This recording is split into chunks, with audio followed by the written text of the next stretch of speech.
Bom, estamos de volta com o nosso programa Metrópole em Ação e atenção, olha gente, o Censo Demográfico 2022 registrou aí a existência de 12.348 favelas e comunidades urbanas no Brasil, onde vivem 16.390.815 pessoas.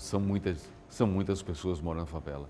Isso equivale, gente, a 8,1% da população do país. 8,1%.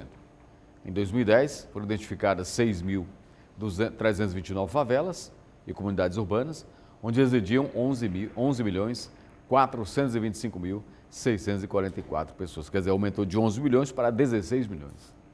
Naquela época era 6%, agora 8,1%. E olha que a população do Brasil aumentou também, né? Bom, Caucaia, aqui o município de Caucaia, possui mais de 60 mil pessoas vivendo em favela, segundo o IBGE, mais de 60 mil. Sobre esse assunto, eu converso agora com o professor Jesse Oliveira, de Albuquerque, que é doutor em Sociologia pelo UFC, e o professor do IFCE de Caucaia, de Sociologia aqui em Caucaia. Ele ensina aqui em Caucaia. E é uma das pessoas que já morou na favela. A infância dele, a família dele era da favela. E hoje é doutor em Sociologia. Ou seja, ele era da favela, morava na favela e hoje é um estudioso da favela. Olha aí, não somente da favela, claro, como sociólogo, mas também as favelas são objeto de estudo do professor. Acompanhe. Bom, o IBGE constatou que houve um aumento da população no Brasil que vive em favelas. Em 2010, essa população era mais de 11 milhões. Agora, no último censo, aumentou para mais de 16 milhões. Eu vou conversar aqui com o professor Jesse Oliveira, que é doutor em Sociologia pela UFC e professor do IFCE aqui de Caucaia. Então, é uma autoridade no assunto. Doutor Jesse, a primeira pergunta que eu lhe faço. Esse aumento da população de brasileiros que vivem exatamente na pobreza, como é que se explica esse aumento? Você pode dizer que há uma falência das políticas públicas sociais? Então, eu acho que a pergunta é muito importante, né? Primeiro, a gente tem que começar pelo que é favela, definir o que é favela, né? Na sociologia, a gente não tem um consenso sobre isso, porque é um tema muito complexo. O IBGE vai definir favela como um lugar onde as pessoas, geralmente pobres, né, dão conta dos serviços públicos que não tem lá, de forma coletiva, saúde, lazer, educação e moradia, né? Se a gente for pegar as raízes históricas da favela, a gente vai chegar até a Guerra de Canudos, né? A primeira favela que foi no Rio de Janeiro foram de combatentes de Canudos que voltaram para o Rio de Janeiro, né, negros, a maioria, e sem casa, e tiveram que ocupar lá o morro do Rio de Janeiro. Então, a favela ela é uma produção social. A gente não pode ver a favela como uma produção moral das pessoas, né? Tem essa visão do senso comum de que as pessoas que vivem na favela são pessoas que não querem trabalhar, ou que são preguiçosas, ou que são bandidos, né? Quando a favela ela é fruto de um desenvolvimento econômico. Então, assim, até o Chico de Oliveira, né, que era um economista conhecido, ele dizia assim: para quem que serve o desenvolvimento econômico?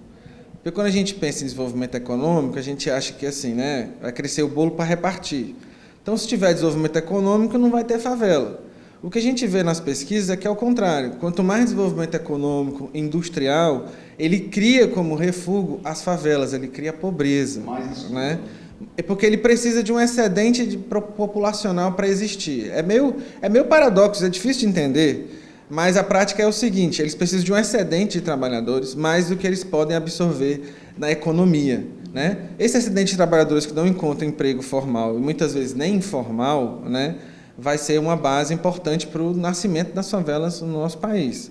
O outro processo que explica a questão das favelas é a questão da escravidão, o fim da escravidão, né, que foi tardio. O nosso país é o último país a libertar os escravos, né? Então, essas pessoas vão ser jogadas, sem uma condição de reprodução, e vão compor esse primeiro contingente. E a terceira causa do surgimento das favelas é a concentração de terra no campo. Quando você faz pesquisa nas favelas, de origem dos moradores mais antigos, né? Eu que sou morador, morei muito tempo na favela, né? Fiz essa pesquisa na minha própria.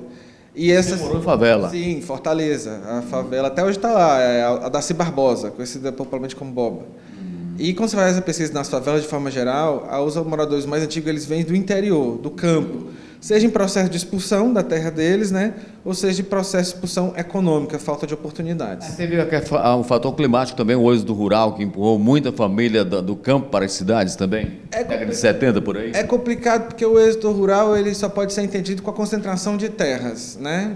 Porque riqueza tinha, né? Nosso país sempre foi um país muito rico, mas concentrado na mão dos latifundiários, né? Dos coronéis, né? Então a gente tem um processo junto de concentração de terras e expulsão dessas populações. Inclusive o próprio início que eu falei da Guerra de Canudos, você pega a Guerra de Canudos, eram pessoas expulsas de suas terras originárias que seguiram Beato, né, numa tentativa de formar... Antônio Conselheiro Beato. Antônio Conselheiro, numa tentativa de formar, ter acesso à terra e formar uma comunidade agrária, né? Então a gente vai ter vários conflitos no país dessa época de pessoas sem propriedade da terra se juntando a essas comunidades. Então está interligado. Os Canudos, quem leu o livro Os Sertões, né, que conhece bem essa história. Mas assim, isso significa, o senhor falou um histórico aí das favelas aqui no Brasil, achei muito interessante colocar a questão dos Canudos, né? Mas assim, isso significa esse aumento da população hoje, século XXI, da falência das políticas públicas que tem como objetivo atender esse público, professor? É difícil falar em falências, né? Porque assim, elas não têm como resolver um problema estrutural, né? Óbvio que quanto mais políticas públicas para isso, melhor. O problema é que a economia cria um excedente populacional em relação aos empregos sempre maior do que a demanda, né? Dos empregos formais e informais. Então, por mais que a política pública ela atue em diminuir, né, as carências da vida na favela, ela não consegue resolver porque ela está ligada com o crescimento econômico. Basta ver que a gente está num processo de crescimento econômico hoje no Brasil, vamos superar o PIB aí mais de 1% da previsão, né? Então não é um problema de falta de riqueza e desenvolvimento. Na verdade é o próprio desenvolvimento, num regime como a gente vive, né, da propriedade privada, etc., capitalista, que cria, junto com concentração de riqueza de um lado, pobreza do outro. E isso vai dar nas favelas. Professor, você falou de um histórico exatamente das favelas aqui no Brasil. Mas falando das favelas, é um fenômeno exclusivo do Brasil ou acontece em outros países também? Então, se é nossa sociedade moderna, ela tem criação de pobres em todo canto do mundo, até na Suíça, né? Até na Suíça tem pobres, né? Tem trabalhadores que produzem a riqueza. O que acontece é que vai mudar a forma em que elas aparecem, né? Nos países centrais. Nos países centrais, a gente tem favelas muito parecidas com a gente, entre 29, a crise de 29, e a Segunda Guerra Mundial. E aí você vai ter o Estado do Bem-Estar Social que vai combater isso e vai exterminar assim, né? Vai tirar essas habitações da vista, né? Vai continuar existindo pobres, mas eles vão ter outras condições de moradia. O problema é que a gente tem visto recentemente, de uns 15, 20 anos para cá, o reaparecimento dessas favelas, inclusive nos países centrais, né? Na França, a gente tem um lugar chamado Boulevard Ney, né? Que tem um tipo de construção chamada de bundovilles, que na tradução são cidades de lixo, né? Geralmente de imigrantes ou pessoas pobres francesas, nas imediações de Paris, a cidade de luz. Eu trouxe até fotos aqui, não sei se dá para mostrar, mas são cidades de lata que tem nas imediações de Paris. Na Alemanha, nós temos os Brennpunkte, que são pontos sociais queimados, na tradução, né? Que é uma coisa que seriam as coabs de São Paulo, ou os conjuntos habitacionais, que seriam as favelas de lá. Porque, assim, eles tiveram financiamento, né, para construir conjuntos habitacionais, mas acabou vivendo lá as pessoas mais pobres da sociedade, com todos os problemas que a gente já sabe das favelas, né? E nos Estados Unidos, apesar de não ter essa figura da favela como a gente conhece, do barraco, etc., você tem a versão deles, que são duas, especificamente hoje. A questão dos moradores sem teto, né? Os moradores de situação de rua, né? Que moram em barracas, né? E a gente vê até hoje nos noticiários, né? As pessoas nas ruas, principalmente São Francisco, Los Angeles, né? Detroit, Hollywood, etc., e os motorhomes, que é o mais conhecido agora. Bairros inteiros feitos de trailers, onde as pessoas pobres ou moram nos seus próprios trailers, sem água e sem energia elétrica, ou alugam, já tem um mercado de aluguel de trailers, né? Mas a composição social e os problemas os mesmos enfrentados pelas nossas favelas. O professor Jesse Oliveira de Albuquerque também falou sobre as características das favelas aqui no município de Caucaia. Acompanhe, ó. Bom, essa questão da favela em termos mundiais aqui no Brasil, mas aqui em Caucaia também a gente vive esse problema. Mais de 60 mil pessoas só aqui em Caucaia vivem em favela, professor. Qual é a sua leitura sobre esse público aqui de Caucaia vivendo em favela, professor? Então, como a gente falou, né, o vertente do crescimento das favelas, da desigualdade social é o desenvolvimento econômico, né? O desenvolvimento econômico cria riqueza de um lado, cria pobreza do outro. A gente vê em Caucaia um desenvolvimento econômico muito grande, né? A gente tem a ligação com o Porto do Pecém, temos a ZPE 2 agora, inclusive, né? Que desenvolve aqui, nós tivemos recordes de crescimento econômico de Caucaia, inclusive. Então, crescimento de um lado, desigualdade do outro, né? Quando você vê, por exemplo, que a população de Caucaia é 355.679, né? Pelo censo de 2022, a população empregada está em 59 mil, né? 55 mil, aliás. Então, tem metade desse contingente que está desempregado, né? Se você pegar metade da população, que é a metade da população ativa, né? Que é metade desses 375%, desses 375 mil, e apenas 55 mil estão empregados, quer dizer que tem uns 100 mil desempregados, né? E, obviamente, essas pessoas desempregadas sem renda vão aumentar o contingente das favelas, né? Dos assentamentos precários na cidade. Quer dizer, aqui em Caucaia não guarda nenhuma especificidade, né? Assim, as causas que causam a favelização em outros cantos acontecem também aqui em Caucaia, né, professor? Causam aqui também. E a questão que a gente já falou, né, da predominância da favela da população preta, né, e das mulheres, né, mais 70% dos domicílios. E aqui tem a questão indígena também, tem muitos índios também aqui que estão na miséria e na pobreza, né?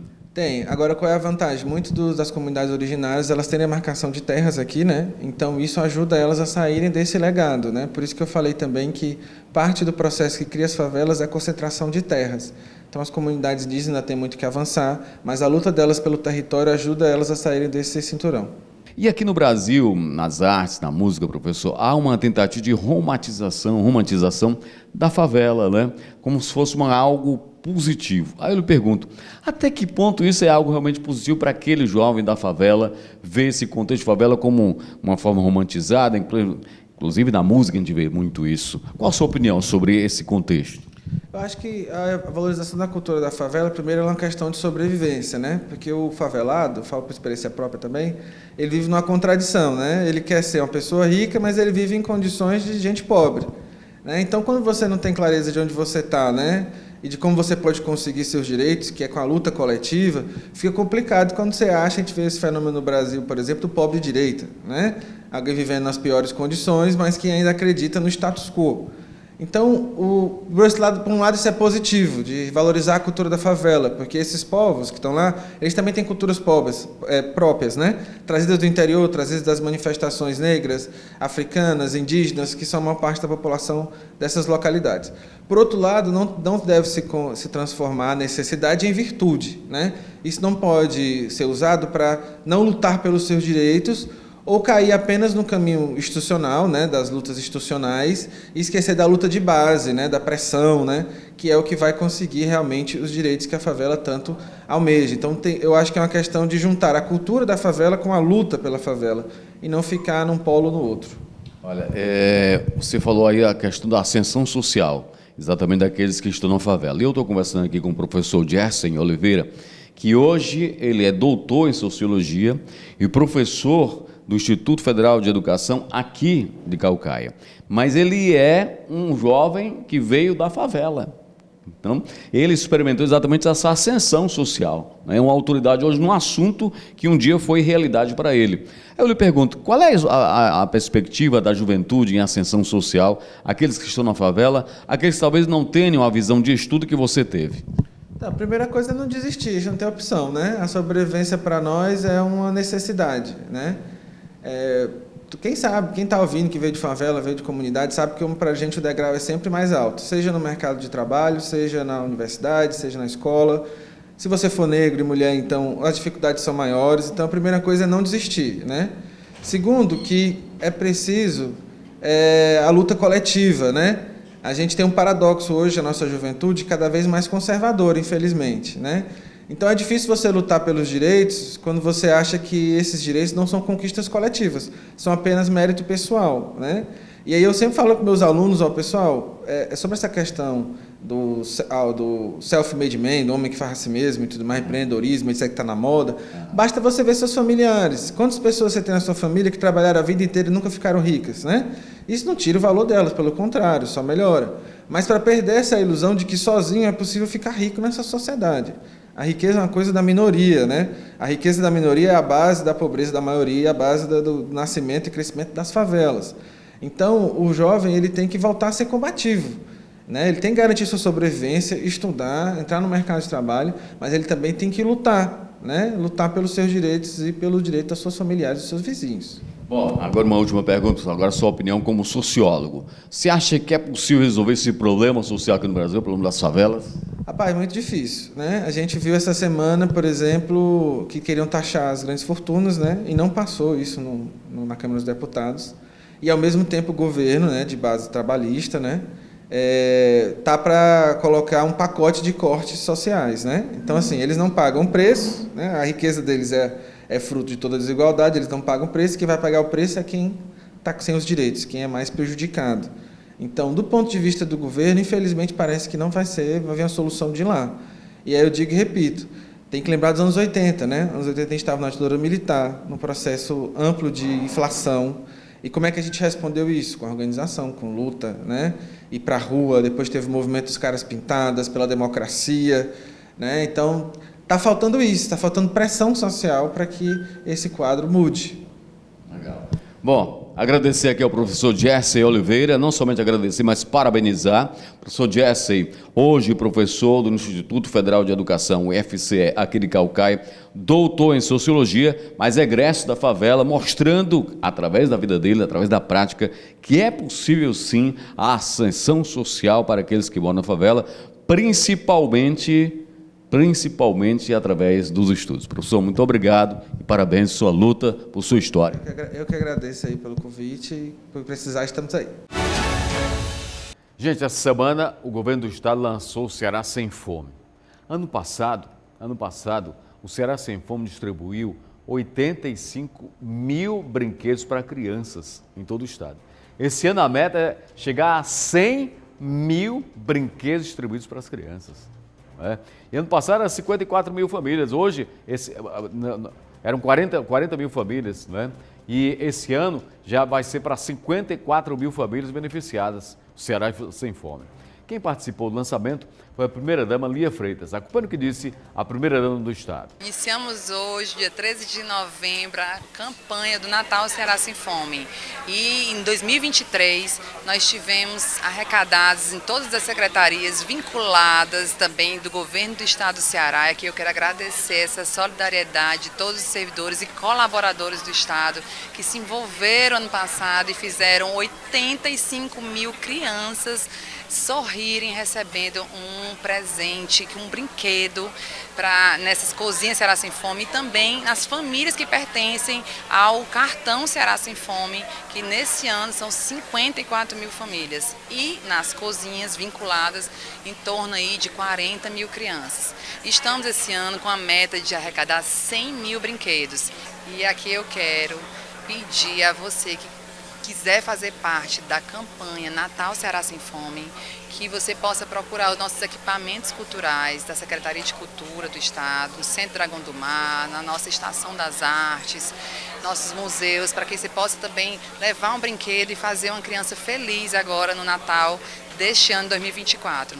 E quero também aqui falar com você que é pactuante também do Ceará Sem Fome. Nós temos pactuantes mais de 50. Você que é empresário, que é de uma igreja, ou que você também faz parte de um movimento social, de sindicatos, de bancos, de time de futebol, que também possa vir fazer parte dessa grande campanha do Natal Ceará Sem Fome, fazendo milhares de crianças nos 184 municípios do estado, agora em dezembro, receber um brinquedo e fazer a diferença nessas famílias que se encontram em insegurança alimentar grave ainda no estado do Ceará, e assim a gente poder terminar o ano com essa alegria, essa unidade, que também tem um momento que a gente vai, nesse dia de entrega dos brinquedos, em todas as cozinhas Ceará Sem Fome, nós vamos estar fornecendo uma ceia especial, com um cardápio especial de Natal, no dia 23 de dezembro, em todo o estado do Ceará, e a gente vai estar, então, não só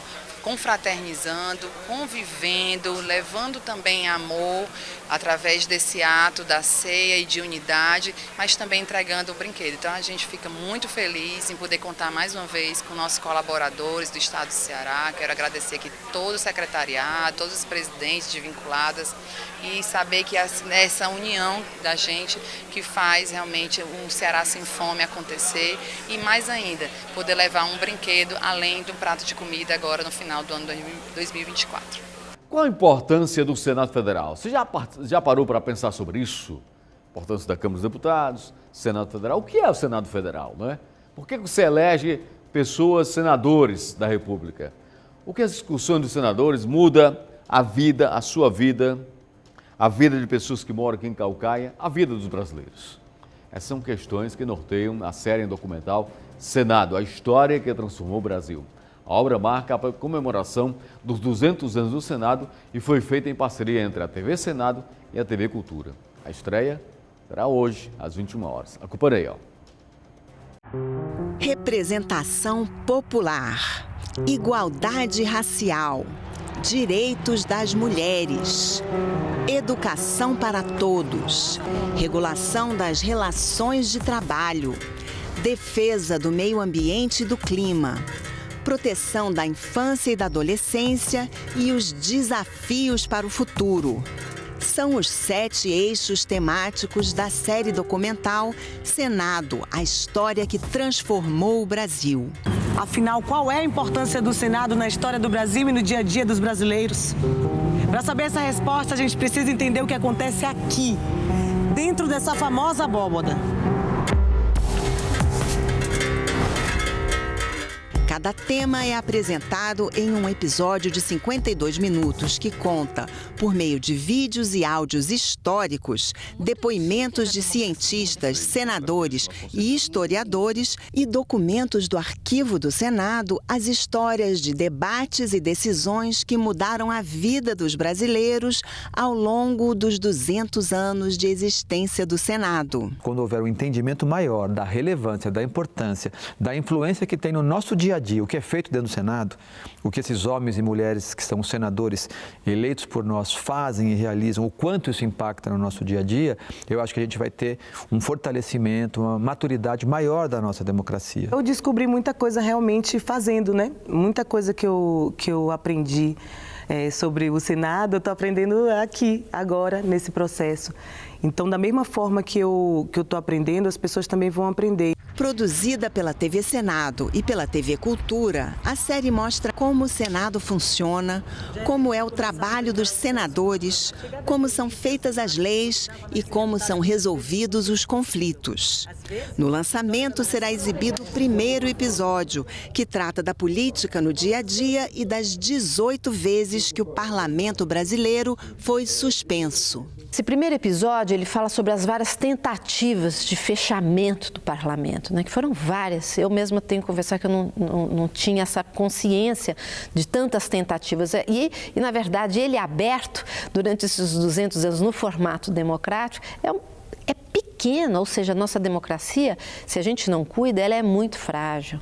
Facilmente vem um governo ou vem uma pessoa de forma ditatorial e derruba e fecha o Congresso. No aniversário da Proclamação da República, dia 15 de novembro, a série Senado, a história que transformou o Brasil, estreia na televisão aberta, às 21 horas na TV Senado e às 22 na TV Cultura. Os outros episódios vão ao ar na TV Senado às sextas e sábados, sempre às 21 horas, e na TV Cultura às quartas, às 22 horas. A série foi uma proposta do senador Rogério Carvalho, presidente da comissão curadora dos 200 anos do Senado. Essa série ela tem como objetivo mostrar o papel do Senado nessa construção de uma nação, na construção da nossa cidadania, na construção do que é o Brasil e de que é o povo brasileiro, do que é a nossa sociedade. Então, é uma forma da gente popularizar todo esse debate, levando para um canal aberto, levando para os canais de streaming, ou seja, liberando através de uma linguagem que as pessoas estão mais habituadas a consumir, que é a linguagem audiovisual. E assim foi mais um programa. Obrigado pela audiência, pela companhia. Para você, uma excelente sexta-feira, excelente feriado, excelente feriadão. Bom final de semana e até segunda-feira, se Deus quiser.